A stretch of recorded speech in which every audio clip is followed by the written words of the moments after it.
melaksanakan kegiatan diseminasi calon guru penggerak teman kita Ibu Aminah, dan terima kasih dan penghargaan kepada Ibu Bapak yang hadir yang bisa membersamai Bu Aminah untuk mendukung supaya Bu Aminah sukses dalam proses calon guru penggerak dan akhirnya jadi guru penggerak beneran. Bu Aminah tidak bisa bekerja sendiri, Bu dan Bapak, tidak terlepas dari dukungan kita semuanya. Jadi semua kita di sini selalu perlu dukungan teman-teman. Kita tidak ada yang bisa bekerja sendiri. Begitu, sekali lagi terima kasih kepada Ibu Bapak yang bisa hadir di ruang guru ini. Jadi kegiatan ini adalah memang tugas dari calon guru penggerak, salah satu tugas yaitu diseminasi kepada teman sejawat apa saja yang sudah dilakukan dan yang akan dilakukan supaya nanti kita juga tergerak ya untuk yang muda-muda untuk bisa seperti Bu Aminah menjadi CGP dan Bu Aminah nanti juga bisa bergerak dan menggerakkan kita semuanya. Baik, sebelum kita mulai kita baca basmalah bersama. Bismillahirrahmanirrahim. Langsung saja kita serahkan, kita aturkan kepada Ibu Aminah untuk mendiseminasikan kegiatan calon guru penggerak ke-8 angkatan 8. Silakan Ibu Aminah.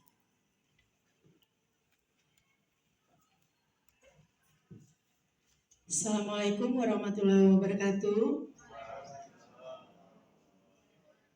Bapak Ibu Guru, terima kasih sudah bersedia hadir pada diseminasi budaya positif di sekolah ya. Bapak Ibu Guru ya, semestinya kita menanamkan budaya positif di sekolah. Itu ujung tombaknya itu terletak pada Bapak Ibu gurunya. Ya, bagaimana keadaan Bapak Ibu gurunya? Apakah Bapak Ibu gurunya sudah melakukan budaya positif di sekolah atau belum? Seperti itu. Kita lanjutkan. Tujuan disiplin positif: menanamkan motivasi pada diri murid-murid untuk menjadi orang yang mereka inginkan dan menghargai diri sendiri dengan nilai-nilai yang mereka percaya. Artinya, ketika murid-murid kita memiliki motivasi tersebut, mereka telah memiliki motivasi intrinsik atau yang berasal dari dalam, yang berdampak jangka panjang ya Bapak Ibu. Motivasi yang tidak berpengaruh pada adanya hukuman atau hadiah. Kita tahu bahwa selama ini murid kita datang tepat waktu karena titik-titik, agar titik-titik, artinya agar tidak diberi hukuman seperti itu. Ya, tapi di sini disiplin positif bertujuan untuk memunculkan motivasi intrinsik. Mereka datang tepat waktu karena memang berasal dari motivasi di dalam dirinya sendiri, bukan karena adanya hukuman dari pihak sekolah seperti itu. Kita bisa lanjut ya. Ini ada filosofi Ki Hajar Dewantara sedikit. Di mana ada kemerdekaan, di situ harus ada disiplin yang kuat. Sungguh pun disiplin itu bersifat self-disiplin, yaitu kita sendiri yang mewajibkan kita dengan sekeras-kerasnya, tetapi itu sama saja. Sebab jikalau kita tidak cakap melakukan self-disiplin, wajiblah penguasa lain mendisiplinkan diri kita. Dan peraturan demikian itulah harus ada di dalam suasana merdeka. Berarti yang namanya disiplin itu merdeka ya Bapak Ibu. Disiplin itu artinya belajar. Belajar untuk tanggung jawab, tepat waktu. Nah, kenapa saya melakukan pengimbasan? Yang pertama saya lakukan pengimbasan kepada Bapak Ibu Guru.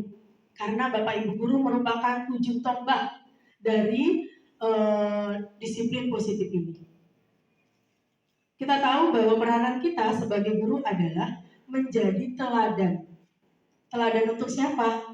Untuk murid-murid kita. Ya, mulai dari diri. Artinya mulai dari diri kita sendiri. Mulai dari bapak atau ibu gurunya dulu. Baru nanti dicontoh oleh murid-muridnya. Seperti itu. Kita bisa lanjut ya Bapak Ibu. Nah, di sini saya akan memperkenalkan 3 motivasi perilaku manusia. Yang pertama, untuk menghindari ketidaknyamanan atau hukuman. Yang kedua, untuk mendapatkan imbalan atau penghargaan dari orang lain. Yang ketiga, untuk menjadi orang yang mereka inginkan dan menghargai diri sendiri dengan nilai-nilai yang mereka percaya. Sekarang saya ingin bertanya Bapak Ibu Guru, apakah memberikan penghargaan kepada murid atau hadiah itu baik atau tidak kira-kira? Oke, saya ingin mendengar ya, kenapa Bapak atau Ibu Guru menyebutkan bahwa hukuman itu, mohon maaf, penghargaan itu baik. Ada yang ingin berpendapat nggak? Coba Bapak Matnur. Coba ya Pak Matnur, ini guru PJOK. Coba kenapa menurut Bapak bahwa penghargaan itu baik? Ya Bu, karena satu memberikan reward kepada siswa, salah satu bentuk penghargaan. Seperti apa Bapak? Bentuknya seperti, wah dengan kita bilang, wah gerakan kamu cakep banget, itu juga membuka satu reward, ya kan? Terusnya, oh kamu kok gerakannya keren banget sih gitu. Cuman pakai kata-kata doang, keren, bagus, dan itu merupakan satu bentuk reward pada siswa kita dalam pembelajaran PJOK khususnya. Oke, motivasi ya Pak ya, berarti ya. Oke, kan untuk Pak Matnur. Bahwa penghargaan atau hadiah itu merupakan hukuman ya, atau tidak baik. Siapa tadi yang bilang Bapak Ibu? Ada yang bisa memberikan alasannya? Oke, bisa baik, bisa tidak ya. Oke, Bapak Ibu kita lanjutkan. Nah, kita lanjutkan dengan hukuman, konsekuensi, dan restitusi. Apa sih perbedaannya? Hukuman menghasilkan identitas gagal pada diri anak. Ya, sesuatu yang menyakitkan harus terjadi. Biasanya tuh kalau misalnya hukuman Bapak Ibu Guru tuh ada yang, ayo kamu kenapa terlambat? Seperti itu ya. Push up 2 kali gitu. Itu merupakan bentuk dari hukuman dan akan menyakitkan murid. Kemudian tidak nyaman untuk murid untuk jangka panjang. Kemudian murid akan tersakiti. Perilaku agresif meningkat. Ya, semakin kita sering kita melakukan memberikan hukuman kepada murid, maka perilaku agresif mereka akan semakin meningkat. Kemudian murid membenci peraturan. Ya, kemudian berlaku pada sebuah institusi, tidak berlanjut pada kehidupan nyata. Jadi hanya berlaku di sekolah saja. Ketika mereka kembali pulang ke rumah, mereka tidak akan berlaku seperti itu. Ya, itu adalah hukuman. Yang kedua adalah konsekuensi. Sebelumnya saya ingin bertanya, biasanya kalau hukuman itu diberikan oleh siapa? Oleh bapak atau ibu guru atau oleh murid? Atau kesepakatan bersama? Kalau hukuman itu, menurut bapak ibu guru seperti apa? Guru. Biasanya hukuman diberikan oleh guru. Nah, kemudian kita lanjut, konsekuensi, sesuatu harus terjadi. Tidak nyaman untuk murid, tapi untuk jangka waktu yang pendek. Murid dibuat tidak nyaman, penguatan hanya bertahan dalam jangka waktu pendek. Murid menghormati peraturan, membantu penerapan mengikuti peraturan dalam masyarakat. Misalnya seperti ini. Kalau konsekuensi itu biasanya dibuat oleh guru, disepakati oleh murid. Itu konsekuensi. Tetapi kalau hukuman dibuat oleh guru. Seperti itu. Sampai sini jelas Bapak Ibu guru? Jelas tidak? Ya. Kita lanjut ya. Kemudian restitusi. Ini menghasilkan identitas sukses. Restitusi merupakan pilihan, menguatkan untuk murid dalam jangka waktu panjang. Murid mendapatkan penguatan, masalah terpecahkan, murid menghormati dirinya dan orang lain, fokus pada pemecahan masalah dalam jangka waktu panjang. Sampai sini bisa dimengerti Bapak Ibu? Apa harus saya berikan contoh pada masing-masing kasus? Kenapa? Contoh. Misalnya kalau pada konsekuensi ya, misalnya pada saat pelajaran PJOK, ini di PJOK nggak ada sama sekali ya. Oke, misalnya pada saat pelajaran PJOK, anak dan guru itu sebelumnya mengadakan perjanjian dulu. Nah, nanti kalau kamu terlambat 10 menit, kamu lari 2 kali putaran ya, gitu. Nah, kemudian kata muridnya, oke Pak, saya akan melakukannya. Nah, itu yang disebut dengan konsekuensi. Ya, jadi kesepakatan antara guru dan murid. Tetapi konsekuensi ini dibuat oleh guru, disepakati oleh murid dan guru. Seperti itu. Kalau restitusi seperti ini. Nah, gimana nih kalau misalnya terlambat pelajaran PJOK? Apa yang harus kalian lakukan nih? Gimana Pak kalau kita lari 1 kali putaran saja? Gitu. Seperti itu ya. Jadi yang buat kesepakatan itu murid dan setuju nggak yang lain? Misalnya bilang gitu, setuju dan disetujui oleh murid juga. Itu yang namanya restitusi. Seperti itu. Bagaimana Bapak Ibu mengerti? Bisa dilanjut ya. Jangan bosan ya untuk mendengarkan ceramah saya pada hari ini. Mohon maaf Bapak Ibu, saya tidak bermaksud untuk menggurui ya. Ini hanya tugas saya untuk mengadakan atau melakukan pengibasan agar apa yang saya peroleh di pendidikan guru penggerak itu bisa sama-sama kita lakukan gitu ya. Kita lanjut lagi. Lanjut ke 5 posisi kontrol pada manusia. Bapak Ibu kita tahu, ini kayaknya Pak Purwidi sudah tahu ya, 5 kebutuhan dasar manusia ya Bapak ya, yang harus dipenuhi oleh manusia. Nah, yang pertama adalah bertahan hidup. Bertahan hidup itu bisa macam-macam, apakah makanan, apakah minuman gitu ya, apakah sandang, pangan, papan, seperti itu. Kemudian yang kedua penguasaan, kasih sayang dan rasa diterima, kesenangan, dan kebebasan. Bapak Ibu, mohon maaf nih, kalau misalnya ada masalah dengan murid di kelas, kita cari tahu dulu, ya, jangan langsung mengejas mereka, jangan langsung marah-marah kepada mereka. Kita cari dulu, kira-kira kebutuhan dasar apa ya yang mereka belum penuhi atau belum terpenuhi oleh mereka.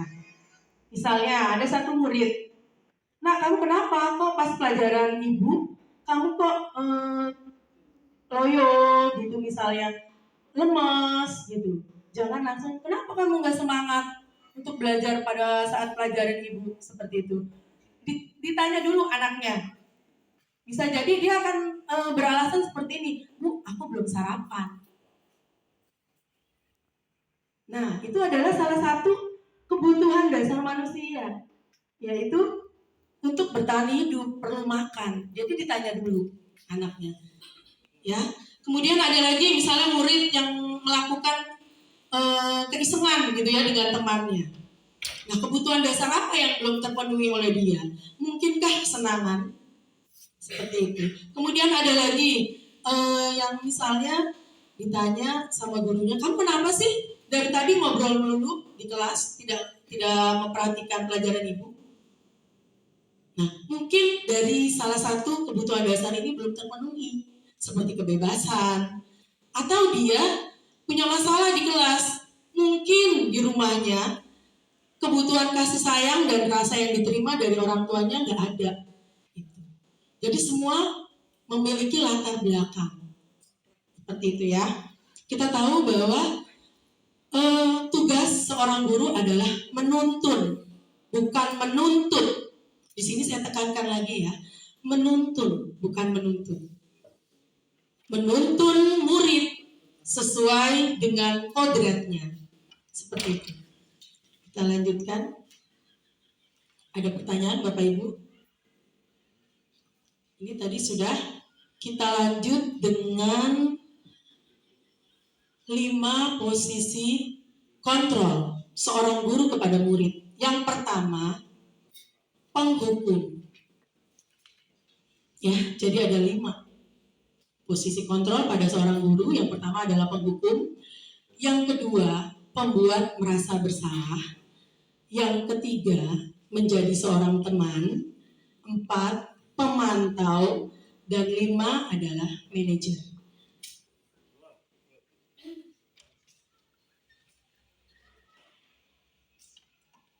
Oke, perhatikan Bapak Ibu, ini ada sedikit tayangan video ya. Salam bahagia Ibu dan Bapak Guru hebat. Dalam penerapan disiplin positif restitusi, salah satu program yang dikembangkan adalah 5 posisi kontrol. 5 posisi kontrol dalam restitusi adalah proses perjalanan seorang pendidik agar dapat mengenali dirinya. Pada video kali ini, kita akan membahas tentang 5 posisi kontrol yang dikembangkan oleh Diane Dawson dan contoh penerapannya.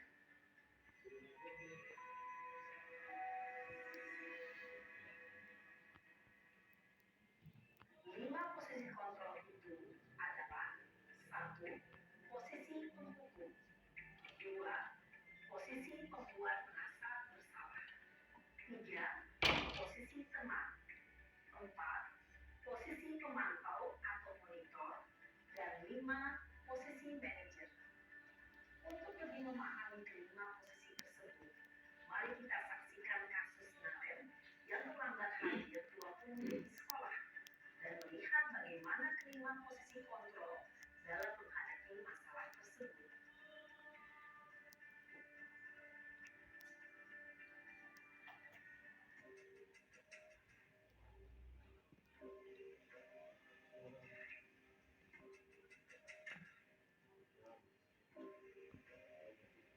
Naren! Sini kamu! Selalu terlambat. Kamu deh, pasti terlambat. Apa? Apa coba? Alasan kamu apa lagi? Kapan sih kamu tidak terlambat? Malas sekali ya kamu jadi anak. Dasar pemalas. Gak kapok-kapok sih kamu. Sudah berapa kali terlambat? Sana, kamu keliling lapangan basket 2 kali. Kenapa? Kamu mau lawan ibu? Berani-beraninya jawab. Sudah terlambat, masih berani jawab pula. Sekarang, keliling lapangan basket 5 kali sekalian. Biar kapok. Cepat. Pergi sana ke lapangan basket. Posisi penghukum biasanya berbicara dengan nada tinggi, menghardik, menunjuk-nunjuk, menyakiti, dan menyindir. Bapak Ibu guru, kira-kira ada nggak ya yang posisinya penghukum di sini? Insya Allah nggak ada ya di sekolah ini ya Bapak Ibu ya. Oke, mudah-mudahan tidak ada ya. Kita lanjut lagi. Bisa berupa fisik dan psikis. Ibu dan Bapak Guru hebat. Dampak yang terjadi pada murid ketika guru berada pada posisi penghukum adalah murid cenderung akan memberontak,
Oke, Bapak Ibu Guru, kira-kira di sini merasa bersalahnya di mana?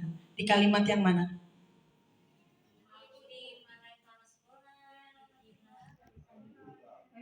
Nah, si Naren ini merasa bersalah. Maaf Bu, maaf sekali. Ya, ada perasaan bersalah. Seperti itu. Cirinya apa dari gurunya? Kata-katanya tuh tidak terlalu seperti penghukum ya. Agak pelan, cuma menyakitkan gitu ya. Cuma dalam gitu. Ya sudah, lain kali jangan bikin ibu susah lagi ya nak ya. Ibu tidak akan kuat lagi kalau kamu begini terus. Bisa jantungan kalau ibu ditegur bapak kepala sekolah. Sana cepat ke kelas. Maaf ya Bu, maaf sekali. Posisi pembuat rasa bersalah berbicara dengan nada tenang, cenderung lembut. Namun kata-kata yang diutarakan membuat murid merasa menjadi orang yang gagal, memandang buruk dirinya sendiri, merasa tidak berharga, dan tidak sanggup membahagiakan orang lain. Ketika guru mengambil posisi pembuat rasa bersalah, murid akan menganggap dirinya yang bersalah dan ia akan menyimpan emosi negatif tersebut di dalam dirinya.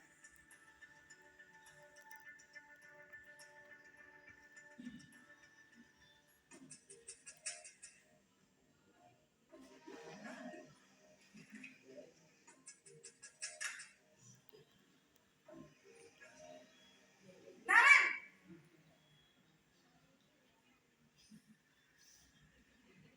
Selamat pagi Bu. Wah, sudah jam berapa ini nak? Terlambat lagi ya sayang. Iya Bu. Habis. Ibu saya lupa bangunkan saya Bu. Kamu malah menyalahkan ibu kamu. Kamu bukannya anak yang paling kenceng. Kok terlambat sih? Iya Bu, saya memang lambat bangun tadi. Jadi biarpun saya lari kencang, tetap gak kekejar Bu. Ya sudah sana. Nanti lain kali larinya lebih kenceng lagi ya. Biar gak terlambat lagi. Bikin seneng ibu. Demi ibu. Bisa kan? Bisa lah Bu. Ya sudah sana masuk kelas. Ibu beresin urusan absen kamu. Kamu ini ada-ada saja. Dalam posisi teman, guru berbicara dengan nada suara ramah, akrab, cenderung bersendal gurau untuk menjaga suasana tetap santai. Murid akan merasa senang, aman, dan akrab dengan guru. Identitas yang tercipta adalah identitas sukses atau berhasil. Namun, perlu diingat, karena ini masih dorongan eksternal, maka ada faktor ketergantungan dari murid kepada orang tertentu. Di sini, guru absennya, sehingga di lain waktu, murid bisa berperilaku baik, namun hanya kepada orang-orang tertentu saja.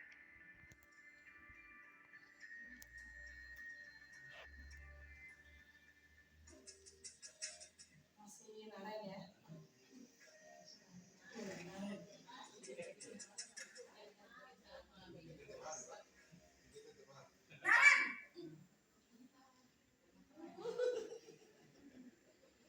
Selamat pagi Bu.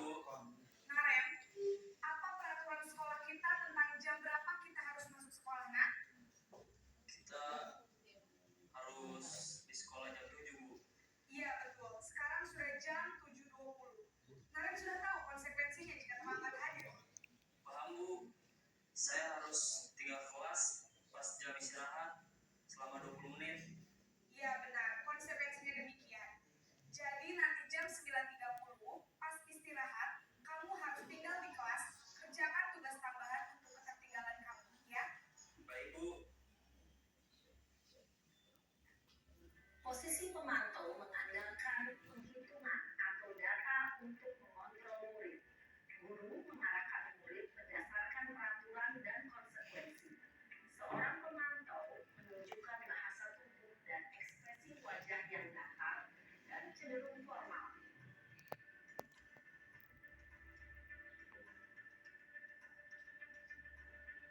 Ini yang terakhir ya Bapak Ibu.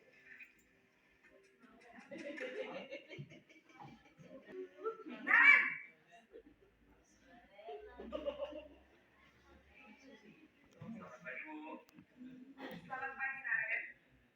Maaf, Bu. Saya terlambat. Iya, sekolah masuknya jam 7, sekarang sudah jam 7 loh. Jadi sekarang bagaimana ini, Naren? Maaf, Bu. Saya lupa setel alarm saya semalam. Baiklah, menurut kamu, keyakinan sekolah yang mana yang perlu kamu tingkatkan? Menghargai diri sendiri dan orang lain mungkin ya, Bu. Setuju. Jadi, apakah Naren meyakini prinsip saling menghormati tersebut? Iya, Bu. Saya meyakininya. Apakah Naren bersedia memperbaiki masalah keterlambatan ini? Bersedia, Bu. Bagaimana kamu akan memperbaiki masalah keterlambatan ini? Saya akan coba untuk tidak lupa menyetel alarm saya, Bu. Baik, kalau Naren lupa menyetel alarm di rumah, ada orang yang kira-kira bisa bantu mengingatkan tidak? Ada, Bu. Kakak saya, Kak Emma. Ada lagi selain Kak Emma? Selain Kak Emma, ada ibu saya.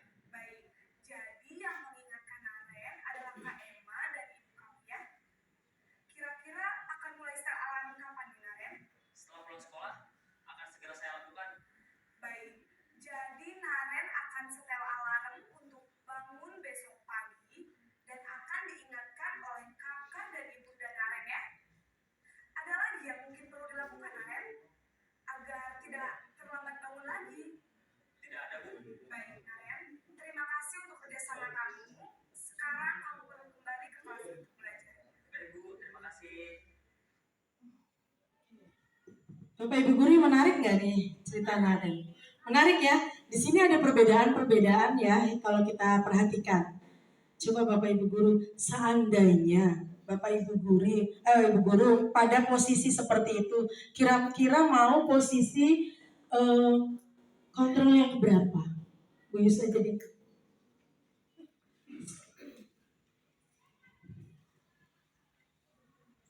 Yang keberapa ya?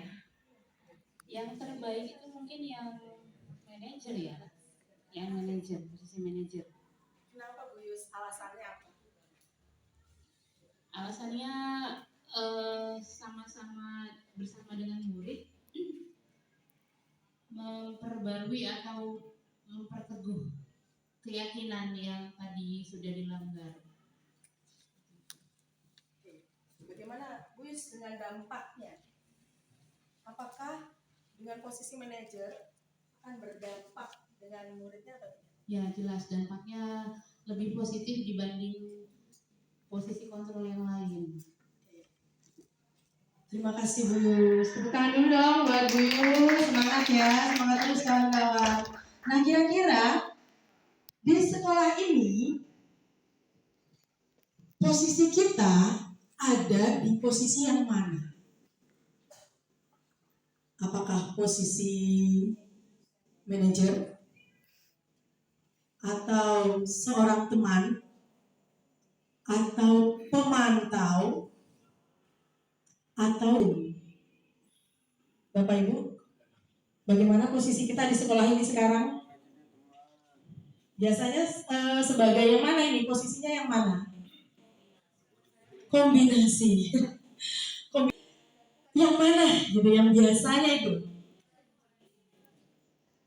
Yang mana? Bapak Ibu, kira-kira yang Bapak Ibu lakukan selama ini yang mana? Posisi yang mana?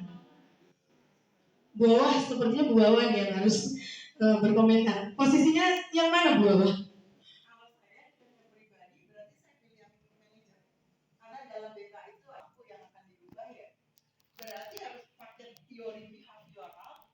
Di dalamnya ya ada kontrak, berarti ada kesepakatan dalam Bisa panjang ya. Jadi Bu Wawa ini masuk ke rekor saya ya. Silakan Bu Wawa, alasannya apa? Terima kasih Bu Alina. Mohon maaf Bapak Ibu, kalau saya ditanya secara pribadi, saya pilih yang manajer. Karena keilmuan saya ya, dalam BK kita tetap dalam merubah perilaku, berarti kita akan pakai behavioral. Berarti sampai terubahnya ada perilaku baru, melalui kontrak. Kontrak itu nanti langkahnya apa? Saya mau pakai jam atau alarm dan sebagainya. Oke, Pak Nopis nih, ini posisinya ada di mana nih Bapak nih selama ini? Kalau saya, kenapa saya bilang teman? Di posisi manajer ya kita harus menerapkan peraturan sekolah wajib itu. Tapi lepas dari itu juga sebisa mungkin peraturan tetap dijalankan untuk pendekatan ke siswanya, medianya anggap mereka sebagai teman. Itu menurut saya. Terima kasih Pak Nopis. Tepuk tangan dulu dong untuk Pak Nopis. Iya.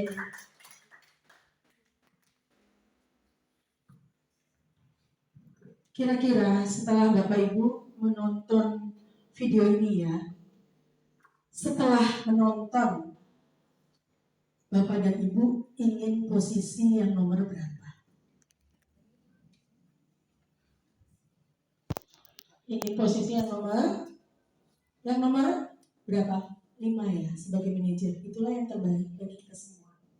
Ya, bahwa posisi yang kelima itu menguatkan karakter anak. Anak bisa menyebutkan atau menyelesaikan atau mendapatkan solusi dari masalah yang ditimbulkannya.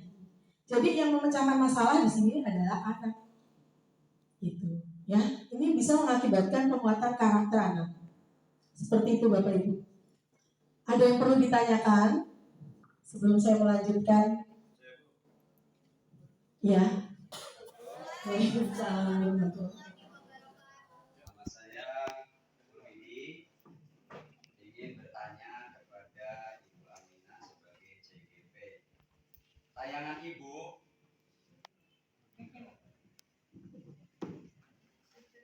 Ibu di video itu memberi contoh pada kita semua. Fasenya fase F.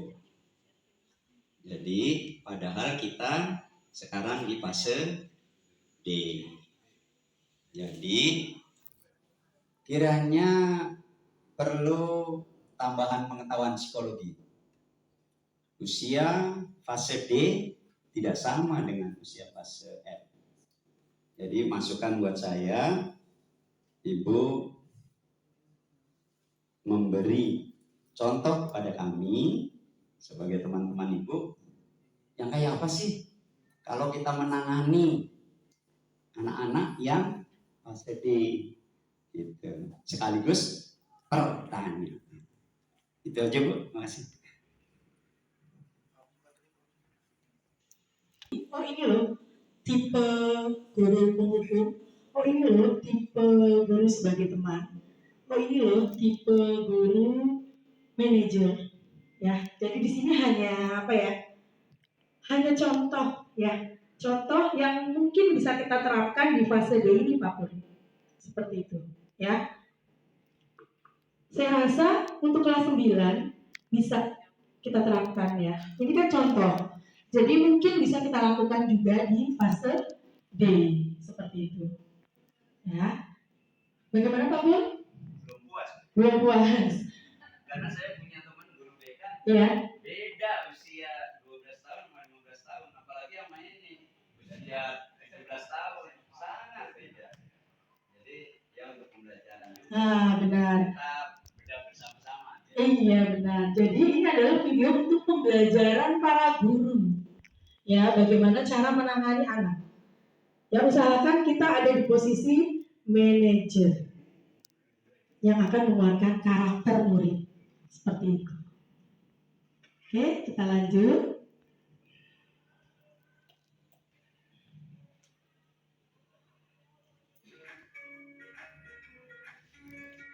Oke.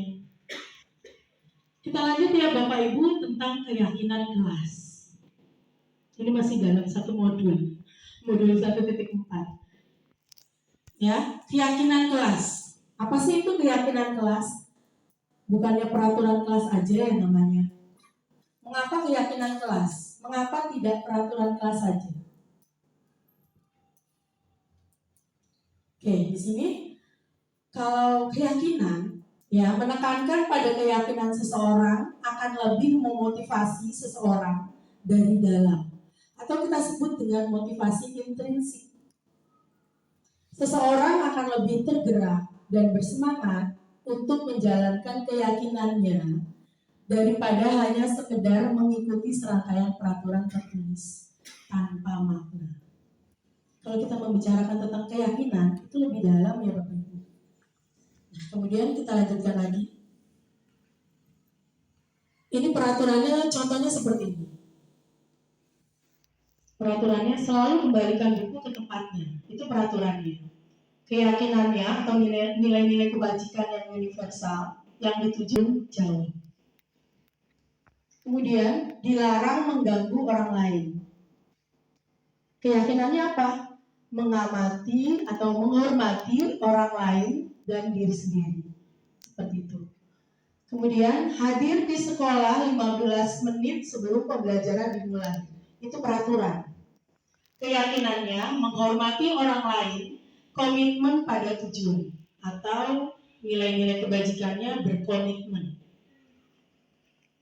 Dilarang melakukan kekerasan. Keyakinannya adalah keselamatan, menghormati orang lain. Dilarang menggunakan narkoba. Keyakinannya adalah kesehatan. Bergantian atau menunggu giliran, itu peraturannya. Keyakinannya adalah menghormati orang lain atau kesabaran. Gunakan masker. Keyakinannya adalah kesehatan dan keselamatan. Jangan berlari di kelas atau koridor. Keyakinannya adalah keselamatan dan keamanan. Seperti itu Bapak Ibu. Jadi tujuan saya di sini nanti Bapak Ibu diharapkan terutama wali kelas untuk membuat keyakinan di kelasnya. Seperti itu. Kita lanjut lagi.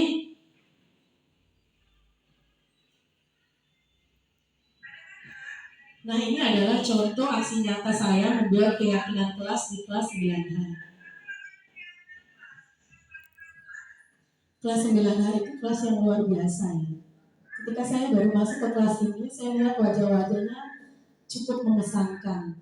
Wali kelasnya Pak Purwito. Luar biasa Pak.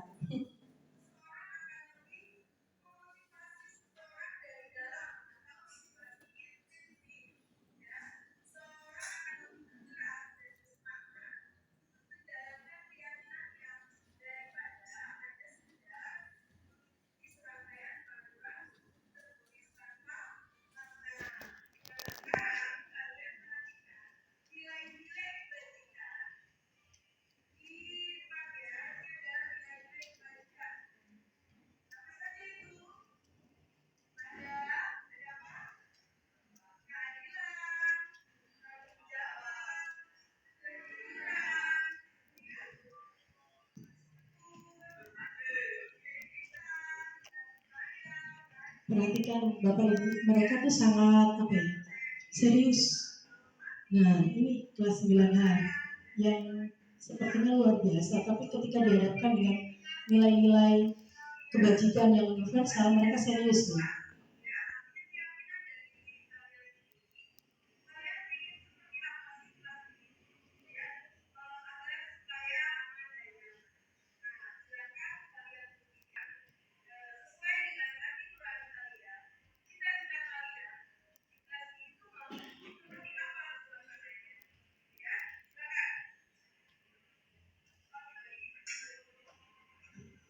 Ini caranya ya Bapak Ibu, caranya kalau misalnya Bapak Ibu ingin membuat keyakinan kelas.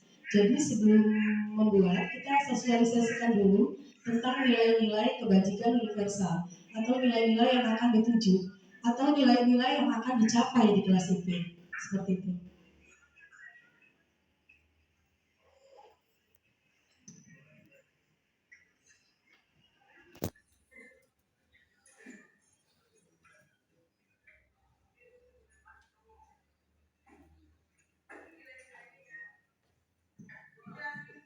saya membagi kertas take note ya, kemudian mereka mengisi sendiri nilai apa yang mereka inginkan di kelas. Ya, situasi seperti apa yang mereka inginkan di kelas.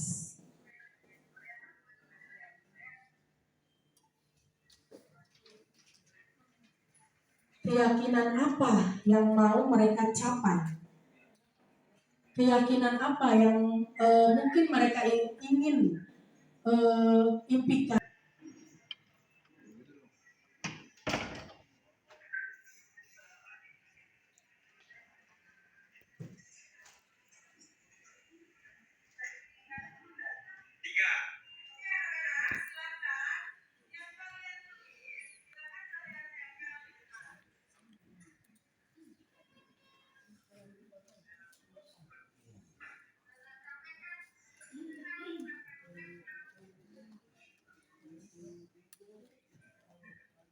Nanti lagi Pak.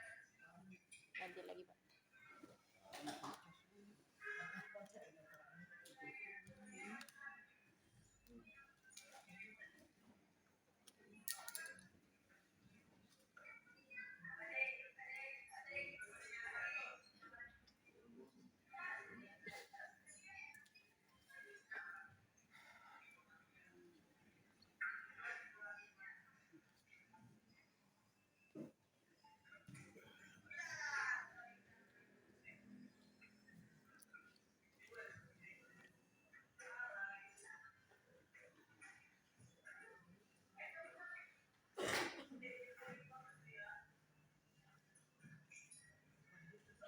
Bapak Ibu, diharapkan setelah pengibasan ini, saya mengharapkan kepada Bapak Ibu wali kelas untuk membuat keyakinan kelas. Terima kasih.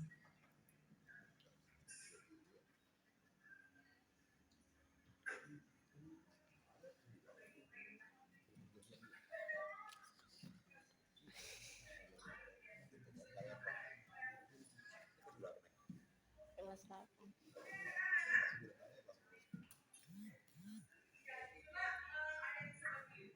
Untuk keyakinan kelas tidak usah banyak-banyak ya Bapak Ibu, cukup 3-7 saja, 3-7 poin saja. Yang penting mereka mudah mengingatnya. Kalau terlalu banyak, takutnya mereka tuh nggak ingat gitu, tidak mengingat.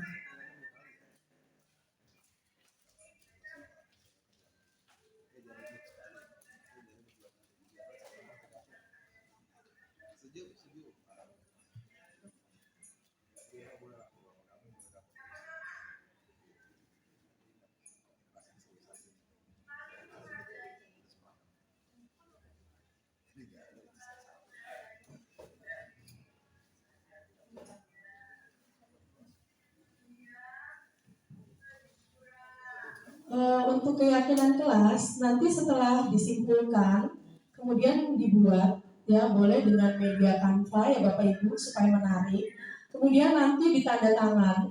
Kebetulan ditandatangani maksud saya, kebetulan ini kan kelas 9H, ini sudah kita simpulkan tapi belum dibuat di Canva ya Pak Purwidi, jadi nanti dibuat di Canva, kemudian ditandatangani oleh seluruh murid yang ada di kelas itu, kemudian baru ditempel seperti itu.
Ibu Guru.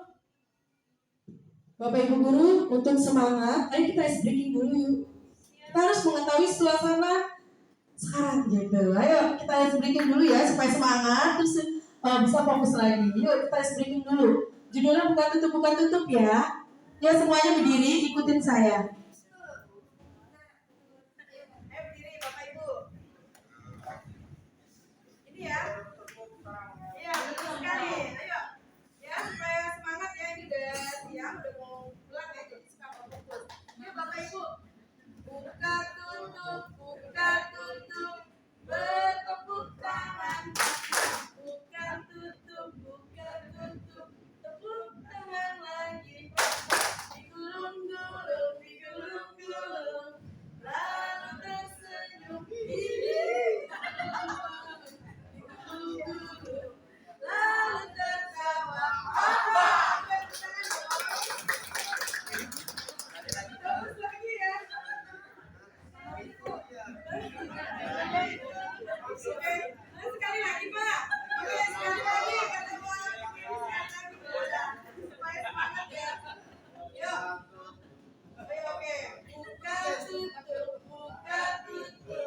Bertepuk tangan. Buka tutup. Tepuk tangan lagi. Digulung-gulung. Lalu tersenyum. Digulung-gulung. Lalu tertawa.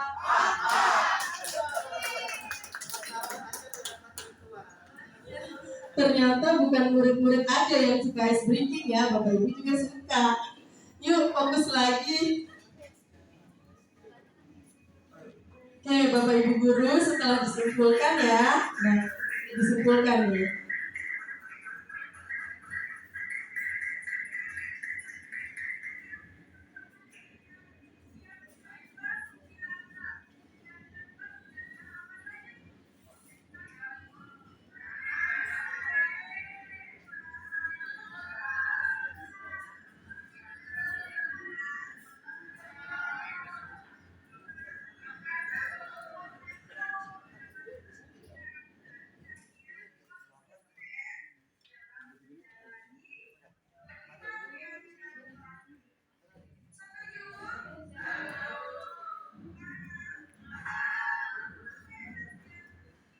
Oke, Pak Pur, ini kelas 9H sudah setuju ya. Selama pelajaran saya tadi IPA selama 3 jam di 9H tidak ada murid yang berkata kotor. Ya, bisa kan mereka bentar-bentar A gitu ya. Alhamdulillah, mudah-mudahan konsisten.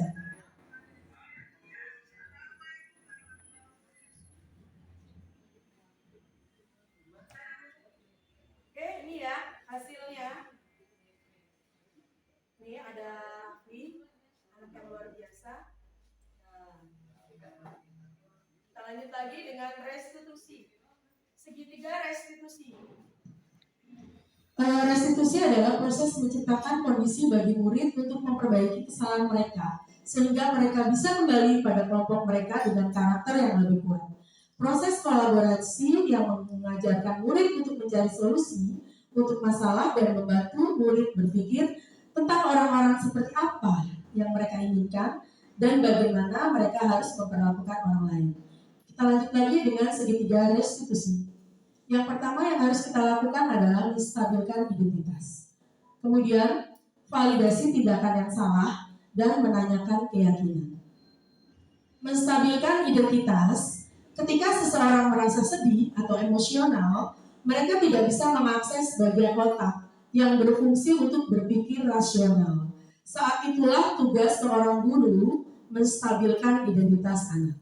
Contoh, berbuat salah itu tidak apa-apa, asal kamu dapat memperbaikinya. Ya, itu adalah menstabilkan identitas. Tidak ada manusia yang sempurna. Saya juga pernah melakukan kesalahan seperti itu. Kemudian yang kedua, Bapak Ibu Guru, validasi tindakan yang salah. Setiap tindakan yang kita lakukan dengan suatu tujuan, yaitu memenuhi kebutuhan dasar.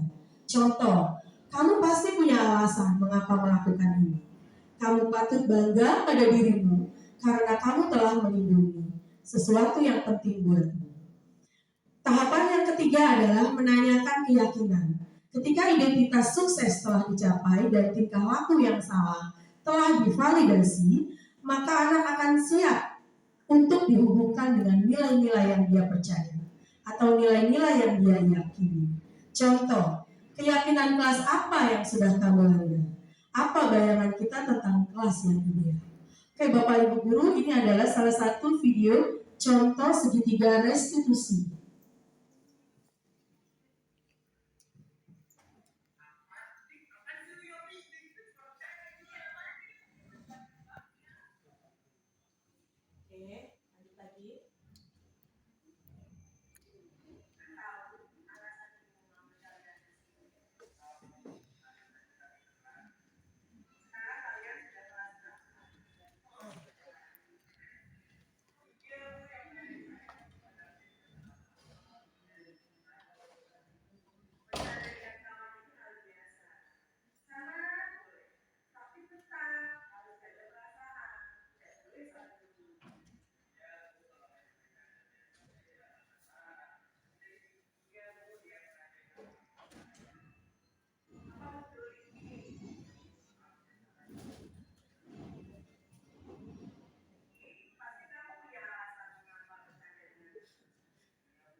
Oke, Bapak Ibu, ini adalah praktek tentang segitiga restitusi.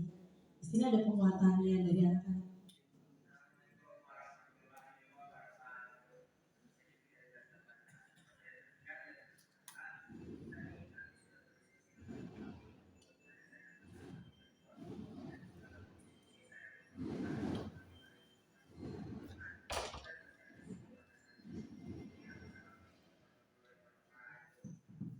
Waalaikumsalam warahmatullahi wabarakatuh. Oke Bapak Ibu, sekarang karena sudah selesai ya, saya minta umpan baliknya ya dari Bapak Ibu tentang budaya positif. Bapak Ibu, mohon maaf untuk budaya positif yang akan kita aplikasikan di sekolah. Yang pertama adalah menyambut murid ya Bapak Ibu. Mohon maaf nanti dibikinkan jadwal untuk guru-guru dalam menyambut murid setiap pagi ya. Setuju Bapak Ibu? Setuju? Untuk meningkatkan budaya positif di sekolah, saya dan teman-teman, Ibu Bapak Guru harus berkolaborasi.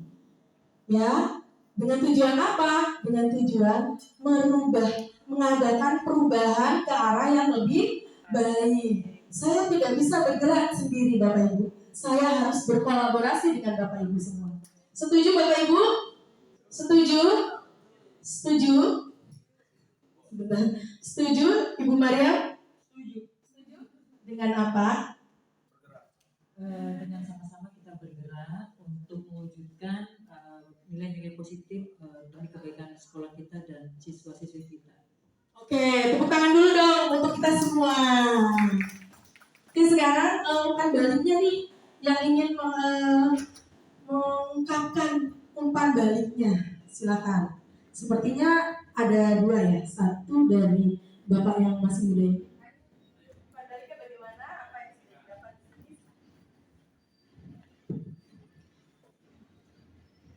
Terima kasih kesempatannya Bu Aminah.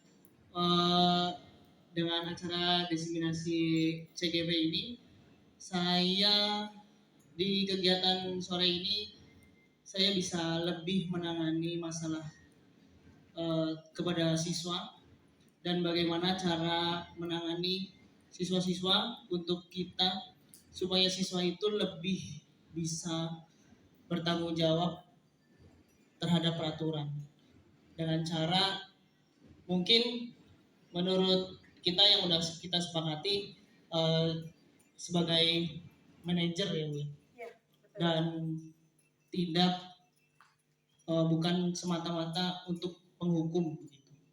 Terima kasih. Assalamualaikum warahmatullahi wabarakatuh.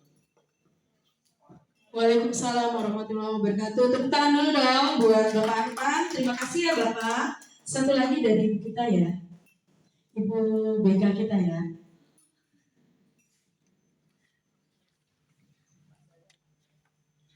Ya baik, terima kasih Bu Aminah telah memberikan kami pencerahan bagaimana trik dan tips menjadi guru. Mungkin kadang walaupun kita semua adalah guru, butuh sekali ilmu untuk mengingatkan kembali bagaimana menjadi seorang guru yang benar, yang baik, dan juga memiliki motivasi semangat dari guru penggerak. Semoga kita juga tertular gitu dari guru penggerak.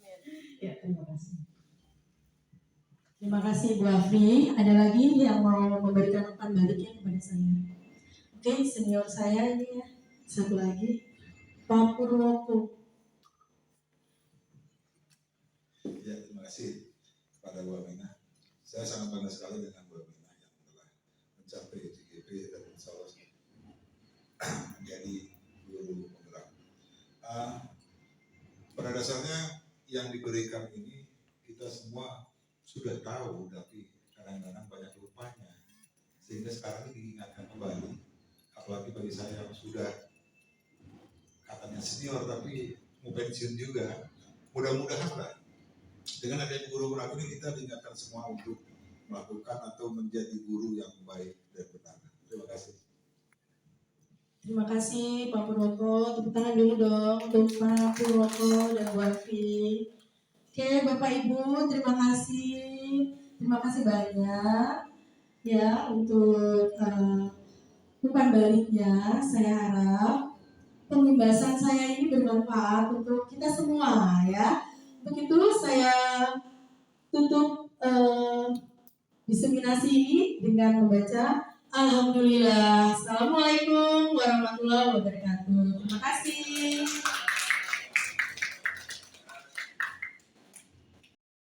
Oke anak-anak, selamat siang.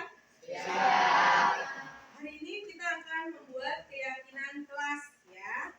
Nah sebelumnya Ibu akan membagikan post-it ya, kertas post-it ini kepada kalian semua ya. Kalian tuliskan apa yang tidak boleh kalian lakukan, apa yang tidak boleh kalian lakukan di kelas. Ya, sampai sini mengerti?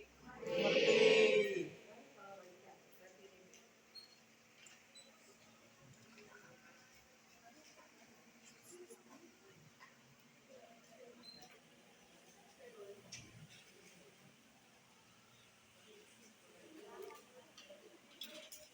Silakan kalian tulis di kertas post-it ya peraturan kelas yang akan kalian buat untuk kelas ini.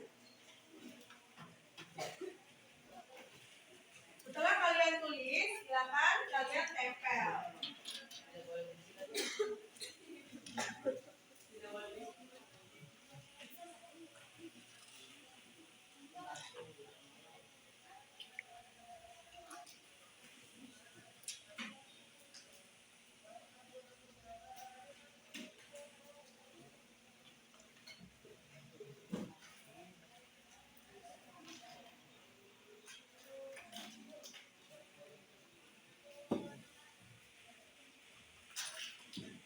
Satu saja ya, masing-masing anak satu saja, cukup.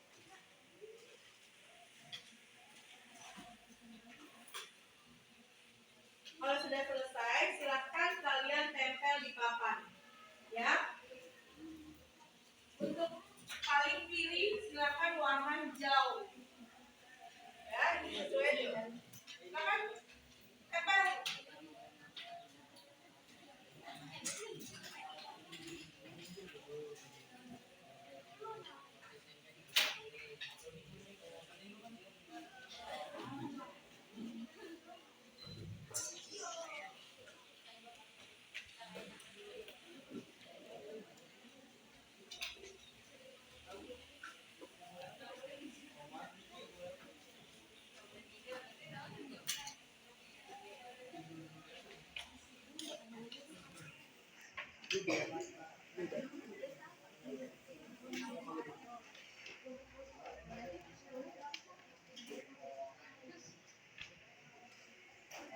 Silakan tempel samping hijau boleh warna yang berbeda.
Oke anak-anak, sudah semua?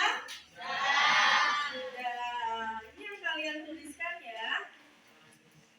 Nah, silakan sekretaris kita buat kesimpulan ya dari kertas post-it yang sudah ditempel.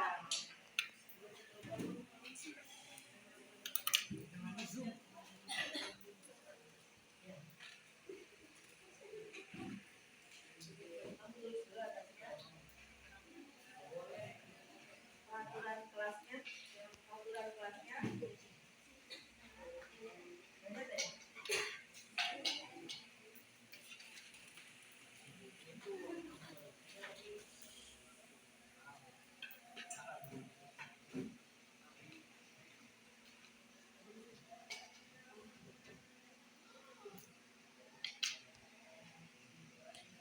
Nah, sini kalian sudah membuat peraturan kelas ya.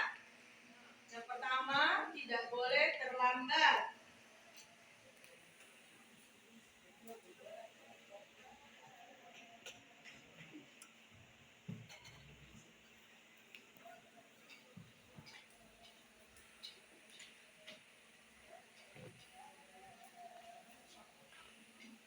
Ya, kemudian tidak boleh berisik. Sama ya ini ya. Tidak boleh berisik. Tidak sama.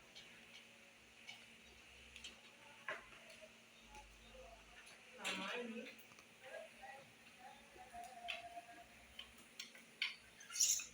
Kemudian tidak boleh bertengkar. Sama.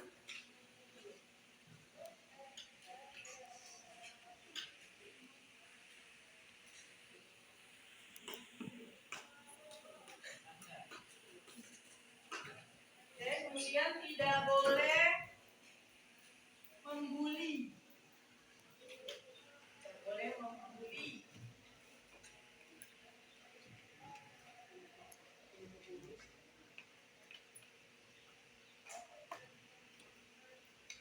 Nah, sama nih ya. Tidak boleh bermain HP di kelas. Sama.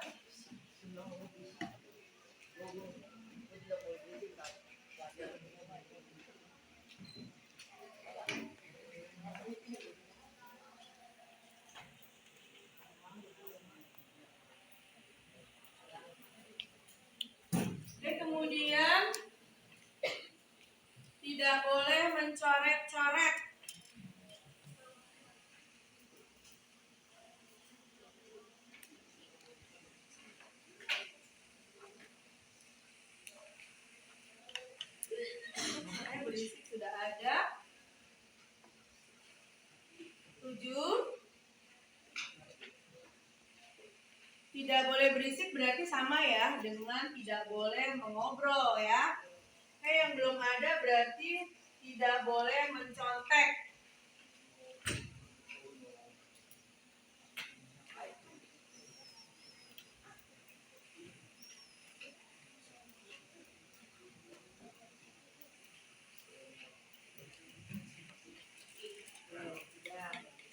Udah ya, terima kasih. Nah, anak-anak, ini adalah peraturan kelas ya, peraturan kelas yang akan kita lakukan ya. Nah, yang pertama tidak boleh terlambat, tidak boleh berisik, tidak boleh berdebat, tidak boleh membuli, tidak boleh bermain HP di kelas, kemudian tidak boleh mencoret-coret dan tidak boleh mencontek. Nah, dari peraturan ini nanti kita akan membuat keyakinan kelas. Oh, kenapa disebut keyakinan kelas? Ada nggak yang bisa menjelaskan? Kenapa disebut keyakinan kelas?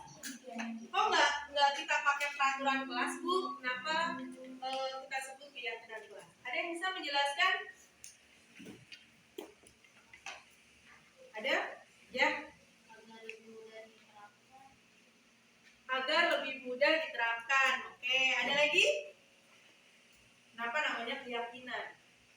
Ya, oke, kalau begitu keyakinan itu lebih ke arah kita yakin gitu ya. Kita yakin akan melakukan hal itu.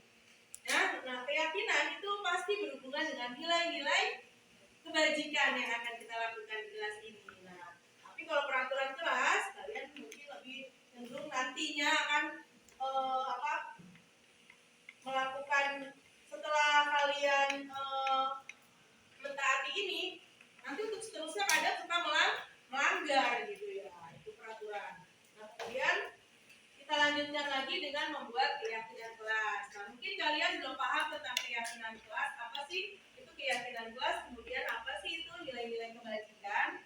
Nah, sekarang ibu kasih contoh ya nilai-nilai kebajikan. Kalian dulu di depan. Oke.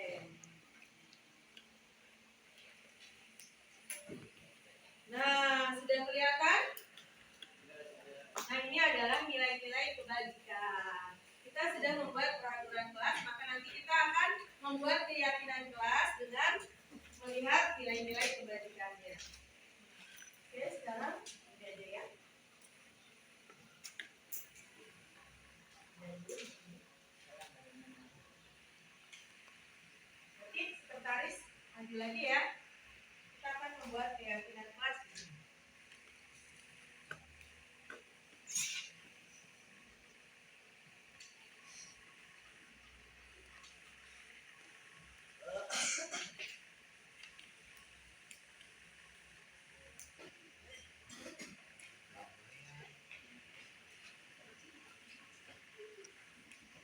Ini yang disebut dengan keyakinan kelas, dengan mengambil kata-kata di situ ya, nilai-nilai kebajikan.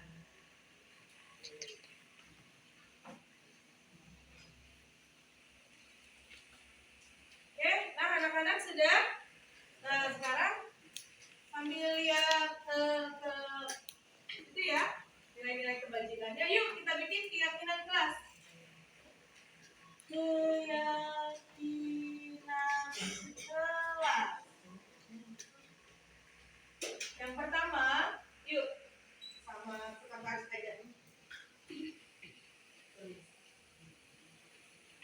Yang pertama, tidak boleh terlambat. Kira-kira nilai kebajikan apa yang dapat diterapkan untuk mewakili tidak boleh terlambat? Disiplin. Oke, tulis disiplin. Jadi kita harus disiplin ya. Kemudian untuk yang kedua, tidak boleh berisik. Maksudnya kemana? Maksudnya kemana itu kira-kira? Tidak boleh berisik.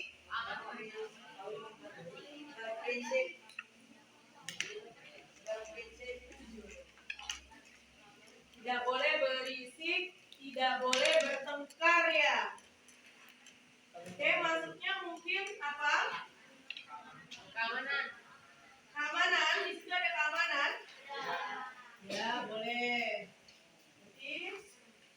keamanan, menjaga keamanan, gitu saja ya. Tambahkan kalimatnya biar tidak kaku. Menjaga keamanan kelas.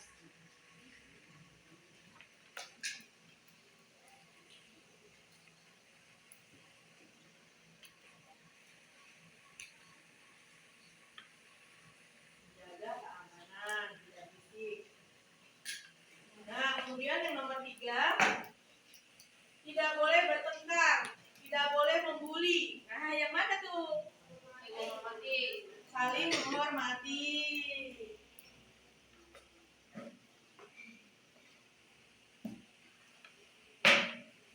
Berarti ini 2 ya. Nilai kebalikannya satu saja, saling menghormati. Kemudian yang keempat, ya, itu keyakinan kelasnya. Tapi di sini yang kelima ya, tidak boleh bermain HP di kelas. Kira-kira maksudnya kemana ya, Nak? Prinsip atau komitmen? Apa disiplin? Tidak boleh main HP di kelas. Disiplin. Hah? Disiplin. Boleh, tulis disiplin. Oh, udah, disiplin udah. Berarti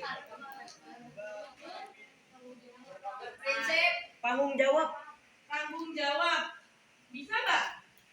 Bisa. Berkaitan nggak dengan tidak boleh bermain HP di kelas? Tanggung jawab atau berkomitmen? Kira-kira mana? Tanggung jawab. Komitmen, oke, berkomitmen. Nah, oke.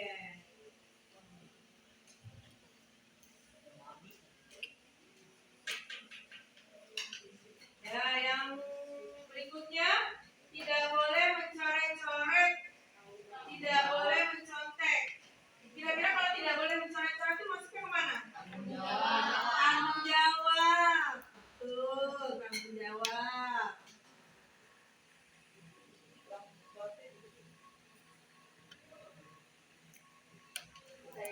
Percaya diri atau tanggung jawab?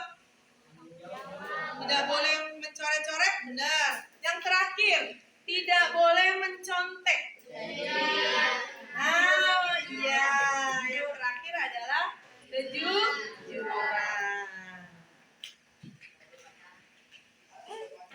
Kejujuran. Oke, sudah. Nah, terima kasih.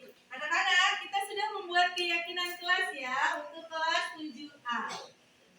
Yuk kita baca bersama-sama keyakinan kelas 7A adalah yang pertama, disiplin. Kemudian, menjaga keamanan, mematuhi, berkomitmen, tanggung jawab, kejujuran. Nah, siap melakukan keyakinan kelas? Siap. Siap melakukannya dengan konsisten? Oke, kalau begitu nanti silakan sekretaris ditulis di dibentuk seperti itu ya, pakai aplikasi Canva ya, kemudian nanti ditempel di samping bagian struktur kelas. Apakah kalian siap untuk menjalankan keyakinan kelas kita? Siap. Ulangin, apakah siap? Siap. Oke, anak-anak, kalau begitu kita sudah punya keyakinan kelas. Sampai di sini ada